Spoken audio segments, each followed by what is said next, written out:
This latest trouble in Londonderry follows an incident last night when a soldier opened fire on a crowd who had been rioting for about 2 hours. The army's version is that the man who was shot and eventually died in hospital in London in Letterkenny was carrying a rifle, but this is disputed by the people who live down in the Bogside. What actually happened last night? Well, the soldiers came in from Abbey Street and they all gathered around here and up around the other side of the flats, and the crowd was over here at the corner, and this young fella was coming up this way and he stopped there at the corner and I was just in behind the wall and I was told the soldiers and he stepped out. A soldier from him when he opened fire? It was about 14 feet. Was this man armed in any way? He had nothing at all. He hadn't even a stone. He hadn't been throwing stones? No, it just come down a ways and it was coming over this way. I said, standing out of there. And it was going to come on over. I said, watch yourself there. And just as that, the shot went off and he fell. And I dragged him over there. Right.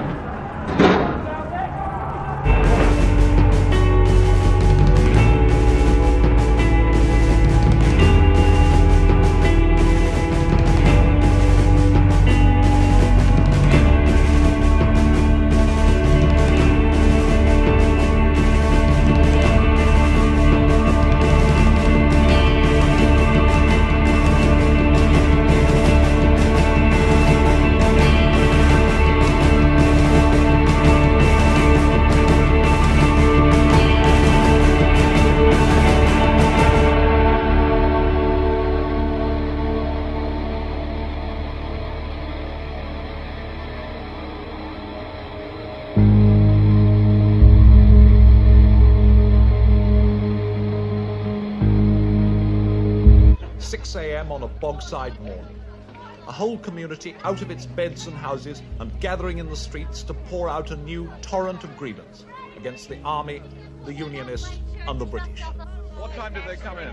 20 minutes to 5 and get told to make 2 minutes to get dressed. He was arrested under the Special Powers Act. How many people have been arrested around here? Well, as far as we know, there's about 7 or 8. Let me hear you ticking down. There's far more than that. Have they been arrested on charges or under the Special Powers Act? And we went down to the police barracks. We got no satisfaction. They says they didn't know whether it was internment or not. What are you all planning to do now? Well, we're not going to let the soldiers off with this. How many houses have been raided here? They didn't raid the houses. They broke down the door, went straight up to the bedroom, arrested him, and that's that. The crowd suddenly dissolves to stream off down the street. Words come that already a new situation is developing.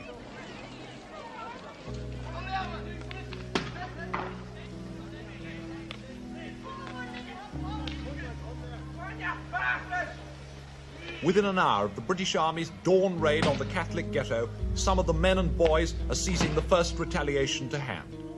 Soon, the gas and rubber bullets will be flying to try to contain the trouble, and the whole wretched sequence of recrimination and counter-recrimination will escalate a stage further.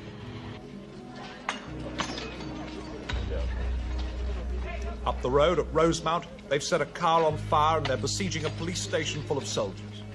Near the river, the firemen are out quenching the blaze where a terrorist bomb has fired a Protestant garage. This is the beginning of a day in Derry on which the temperature is already climbing a few notches higher than before, and where, as usual, it's violence and politics for breakfast cornflakes.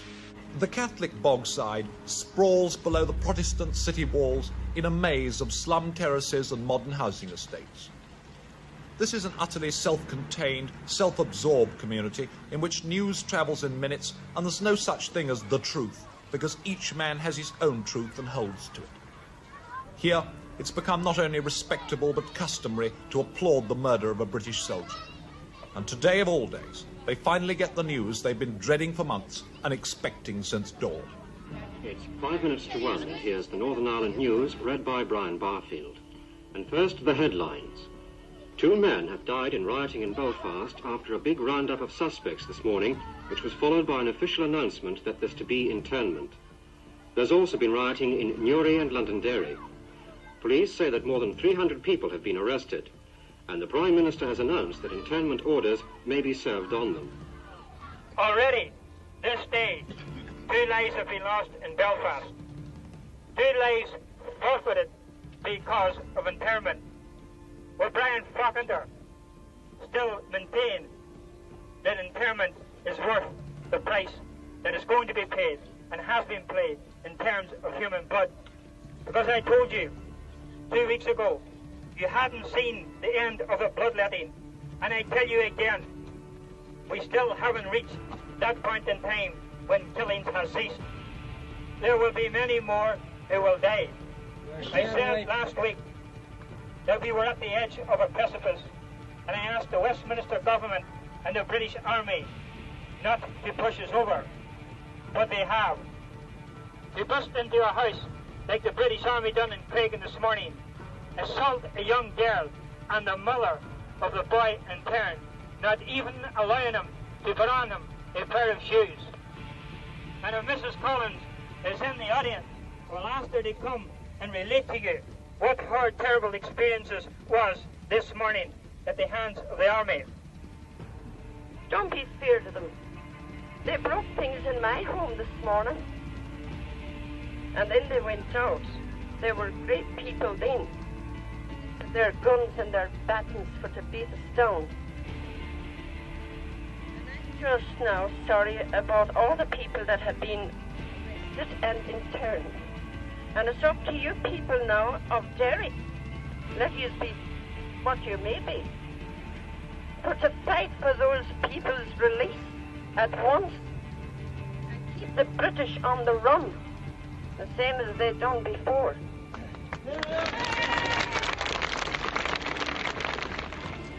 This is a meeting called by the Derry Civil Rights Group to rally the Bogside.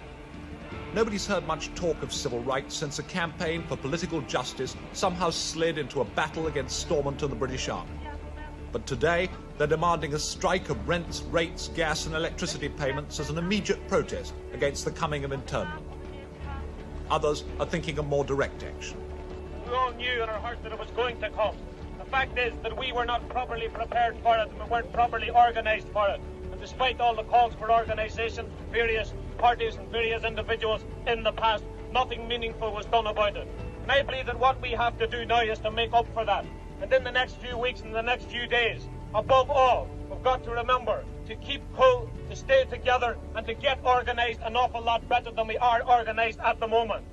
What we should be now doing is to rebuild the barricades and The army are out everywhere in strength. A few miles outside the city, at the border with the Irish Republic, security is getting tighter. From now on, the Catholic extremists in Derry and throughout Ulster will be shuttling to and fro more than ever across the frontier, a safe haven from internment and the consequences of their actions. Among the shops, the riot shutters may stay up, but business goes on. Even in the face of all that's happened here in the last 3 years, it's astonishing how much progress has been made in dragging the city from the depths of its economic depression. New housing has been replacing the slums. Business has managed to keep going, and even industry hasn't fared too bad. Unemployment is still very serious, and new investors remain hesitant. But while the Protestant streets may still deck themselves out in the war paint of their convictions, they've lost the stranglehold they once held on the political and economic life of the city. Looking back to the plight of Derry in 1968, it's astonishing how many of the old social and economic grievances have been tackled. It's now simply that as long as the rampage in the streets goes on, almost all of this seems to count for nothing. It's now part of Ulster's everyday life to see the military helicopters hovering constantly above the shops and homes. Parts of Derry have come to look more and more like some ghastly, self-created zoo. Meanwhile, this Derry evening, the barricades are going up.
The march began in an almost carnival atmosphere as thousands of people from the Bogside, Cregan and Brandywell districts gathered in a sports field on the Cregan estate before setting off on their illegal march around the Catholic districts on the west bank of the River Foyle.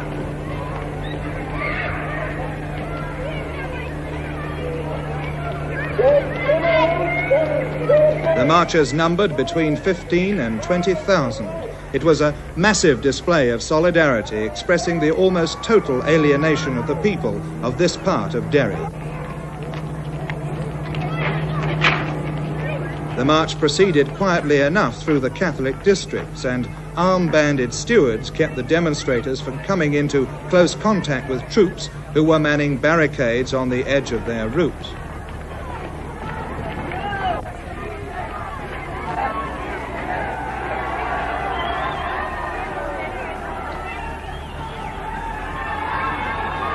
It was after the procession got up to the army barricade at the top of William Street, just a couple of hundred yards from the Guildhall Square, that violence erupted. First, the soldiers sprayed the demonstrators with a water cannon, which was followed up with volleys of rubber bullets and CS gas.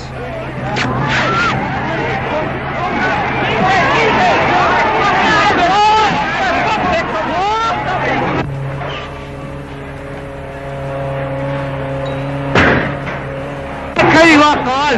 Walk on! At the back! Walk on!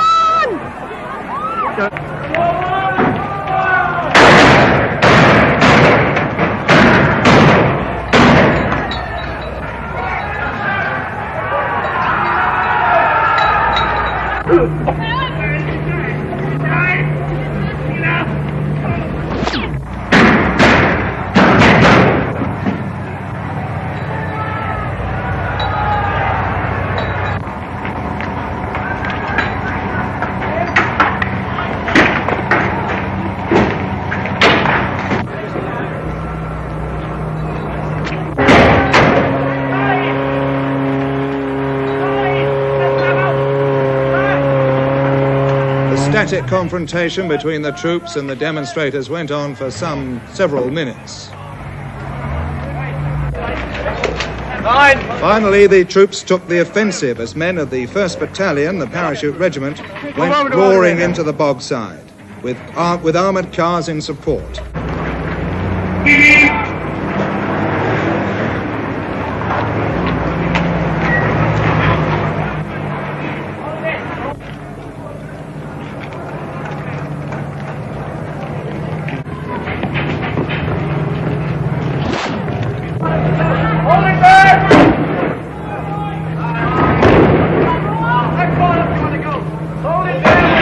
The body I saw was that of a youth being carried out by other civilians with a priest in the lead, waving a bloodied handkerchief as a white flag.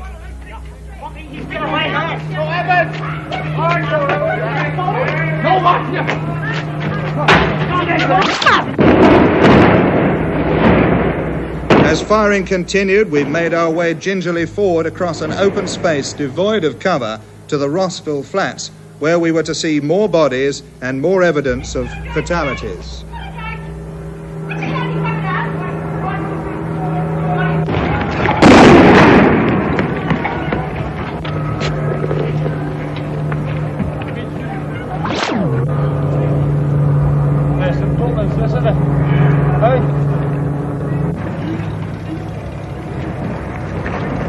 All the while, the paras were making more arrests, and ambulances were coming and going.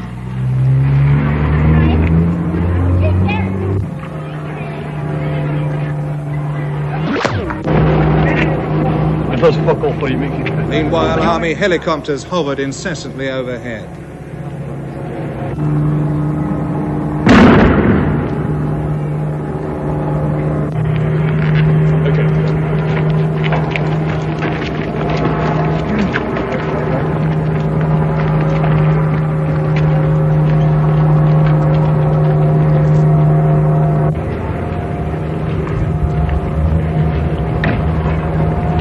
Meanwhile, more bodies were seen being put into ambulances.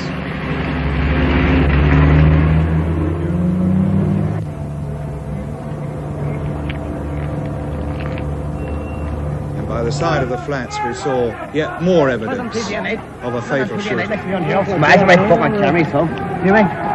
Every fucking camera. You get that to And yet another body. From time to time, firing would break out again and the crowd would scatter. Hey,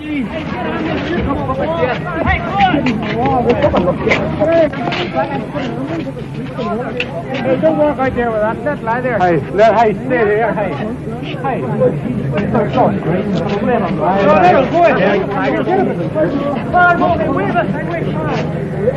And again, a priest was to wave a handkerchief as a white flag while a body was brought forward into a possible line of fire.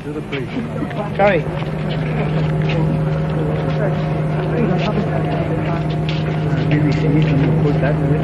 Can you tell me what happened when the paratroopers came in, Father? They came in and they just came in firing. The people, there was no provocation whatsoever. Firing what, rubber bullets? No, it was lead bullets they fired. They seemed to fire in all directions. There's some rubber bullets too. They didn't even seem to fire gas. It was completely outrageous, disgraceful. I don't know. They call themselves an army. It's utterly disgraceful. Are you quite sure that nothing was fired at them first? There was nothing fired at them, sir. I'm absolutely certain of that. I can speak of this without any difficulty whatsoever because I was there. I was just standing at the flats when the Saracens moved in first of all, and there was nothing fired at them. Positively nothing fired at them whatsoever. There weren't even stones fired. And people ran in all directions and they opened fire. Most people had their backs to them when they opened fire at the time. A short while ago, we filmed you leading the way with a white handkerchief. Yes. For a party who were carrying a boy who was dead or dying. Now, how was he shot? That little boy was shot when he was running away. He was just a little bit behind me when he fell. I heard the shot. I looked around. I saw him dying. You saw him? Yes. And he was shot. He was a young man, wasn't he? He was a young boy. I would say about 15, thereabouts. He didn't have a weapon. No, he had nothing. He was just a young boy of about 15. He was running. I was running too.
Checkpoints, in every respect identical to those of the army, guard the approach to the area that the Republicans boast will be the nucleus of their newly independent state.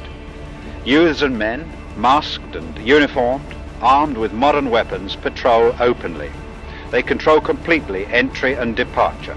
Before this film could be taken, I had to go in and negotiate with an officer of the official IRA.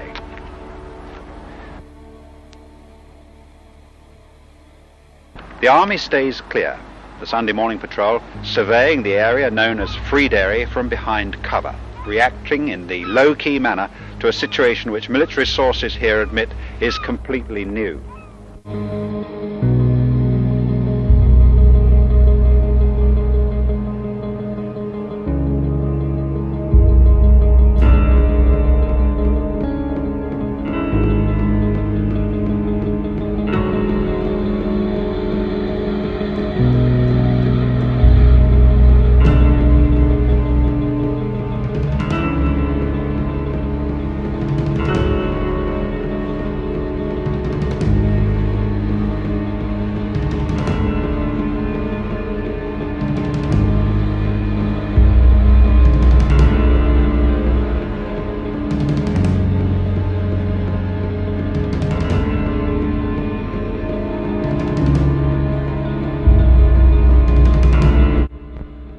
The removal of these obstructions did not mean the ending of the no-go areas or anything like it.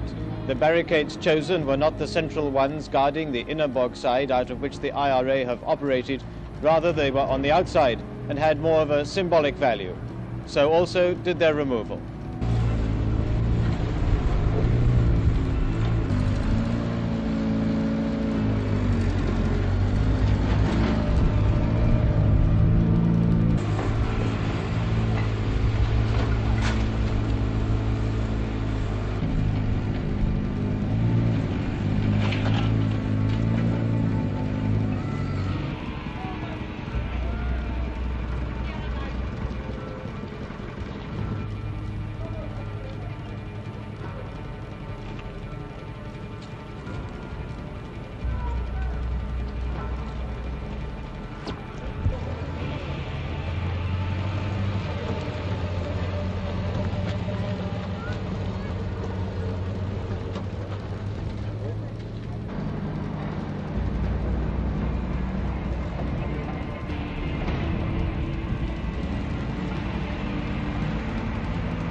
So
Army's attempts to seal off two main roads linking the Bogside and the main shopping centre soon ran into trouble. A group of women, Republican sympathisers, squatted in the road and prevented the army laying the foundations of a wall they're planning to put across the roads. Soon after that, a crowd gathered on this side of the barricade. Tempers were lost, and the tear gas and the rubber bullets began to fly.